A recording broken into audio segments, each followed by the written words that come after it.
মাধবদী বাবুরাটকে নিয়ে চক্রান্ত হচ্ছে, এটা একেবারে স্পষ্ট। কয়েকটা গ্রুপ অফ ইন্ডাস্ট্রি বিগত শাসনের সাথে হাত মিলিয়ে বারবার নকশা পরিবর্তন করে আমাদের শেখারচর বাবুরহাটকে বাদ দিয়ে বাইপাস সড়ক নির্মাণ করছে। সেই সড়ক নির্মাণ হলে আমাদের ঐতিহ্যবাহী দুইটি বাজার ধ্বংস হয়ে যাবে। বিগত স্বৈরাচার সরকারের যারা দোষর ছিল, হাজার হাজার কোটি টাকার মালিক যারা ছিল, যেমন বসুন্ধরা গ্রুপ সহ আর অন্যান্য গ্রুপের নেতারা সরকারকে টাকা দিয়ে ওই দিয়ে 30,000 টাকা ডিসিমেল জমি কিনে এখন তারা সেটা 10 লাখ টাকা ডিসিমেল বিক্রি করার জন্য যে পাইকারি করতেছে। হাজার হাজার কোটি টাকার মালিকরা লক্ষ লক্ষ কোটি টাকার মালিকের স্বপ্ন দেখতেছে। আজকে আমাদের মাধবদীকে বাইপাস করে যে রাস্তা নির্মাণ করার পরিকল্পনা করা হচ্ছে, সেটা যদি হয়, আপনারা জানেন অতীতে তারাবো বাজার একটা ঐতিহ্যবাহী বাজার ছিল। যখন সেই আমাদের কাশপুর ব্রিজ হয়েছে, আজকে কিন্তু আপনার তারাবো বাজারের কোনো ঐতিহ্য নাই।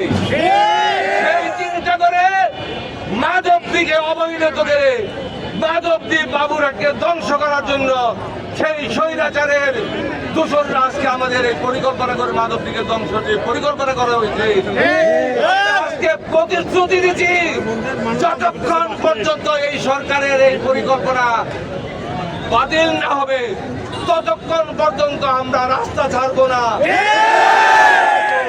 আমাদের মাধবদীর ঐতিহ্য কিভাবে বজায় থাকে সেটা আমাদেরই বুঝতে হবে। আমরা যারা এখানে দলমত নির্বিশেষে মাধবদী এলাকার জনগণ আছি, ব্যবসায়ী ভাইয়েরা আছে, রাজনৈতিক দলের নেতৃবৃন্দ আছে, তাদের কাছে আমার অনুরোধ, যতক্ষণ না সরকারের এই সিদ্ধান্ত পরিবর্তন হবে আপনারা আমাদের সাথে থাকবেন, আপনারা আমাদের পাশে থাকবেন। ইনশাল্লাহ আমরা মাধবদীর ঐতিহ্য রক্ষা করব।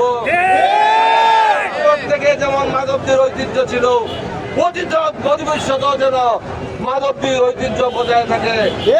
মাধবদীবাদী এই দাবি থেকে কখনো পিছপা হব না। এই রাস্তাটা যেই কোনো একটা কুচক্র মহল যে চাচ্ছে যে মাধবদী এবং বাবুরহাটকে ধ্বংস করার জন্য একটা চক্রান্তমূলক একটা কাজ করছে, যাতে এই রাস্তাটা আমাদের মাধবদীবাসী যারা আছি, শেখারচর বাবুরহাটবাসী যারা আছি, তাদেরকে এই আমাদের এই বাজারকে ধ্বংস করার জন্য